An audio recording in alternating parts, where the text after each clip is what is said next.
حتما همه شما توی دوست و فامیل یا آشنا یا همسایه کسایی رو دیدید که هیچ دانشی در مورد قوانین موفقیت ندارن. شاید حتی اسم قانون جذب هم نشنیده باشن، هیچ کتابی در موردش نخونده باشن، اما به طرز عجیبی آهنربای پول هستن. کسایی رو میبینی که اصلا حتی سواد کافی هم ندارن. یه پیرمرد یا پیرزن 70-80 ساله رو میبینی کلی ثروت داره، به قول قدیمی میگن دست به خاک میزنه طلا میشه. چه توضیح میشه برای این افراد پیدا کرد؟ با چه فرمولی میشه این موفقیتشون رو سنجید؟ توی چه الگوریتمی قرار دارن؟ اینا که حتی اسم قانون جذب رو هم نشنیدن، هیچی از قانون جذب نمیدونن.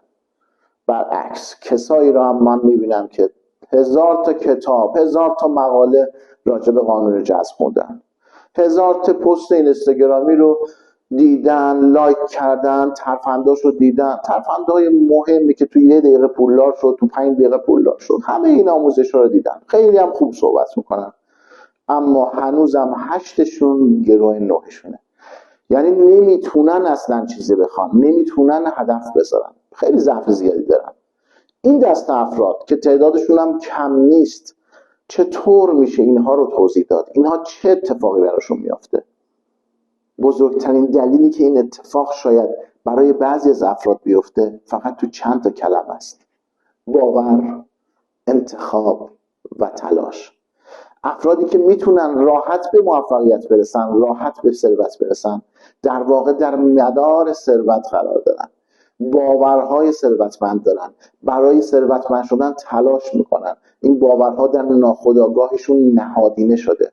اونا شخصیتشون آهنربای جذب ثروت و شادمانی و سلامتیه.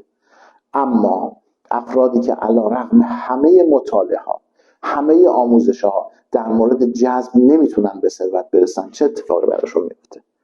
اونا هنوز به این باور نرسیدن که ثروتمندن. اونا شاید تو ظاهر پول رو دوست داشته باشن، ولی ممکنه چیزی در ضمیر ناخودآگاهشون وجود داشته باشه که مانع دوست داشتن پول بشه. شاید یک ژنتیک معیوب از اجداد گذشته داشته باشن، از اجداد پدر، مادر یا دیگران. شاید یه جمله منفی تو کودکی در مورد پول شنیدن. شاید یه آموزش اشتباه توسط یک پدر فقیر، یک معلم فقیر و 1000 تا از این شایدها که میتونه مانع این بشه که ثروت تولید بشه. اما چطور میشه این مشکل رو برطرف کرد؟ آیا راه حلی داره؟ آره. اگه دوست داری راهش رو بدونی، کلمه باور رو کامنت کن تا تو ویدیو بعدی بهت توضیح بدم چه کاری انجام بدی.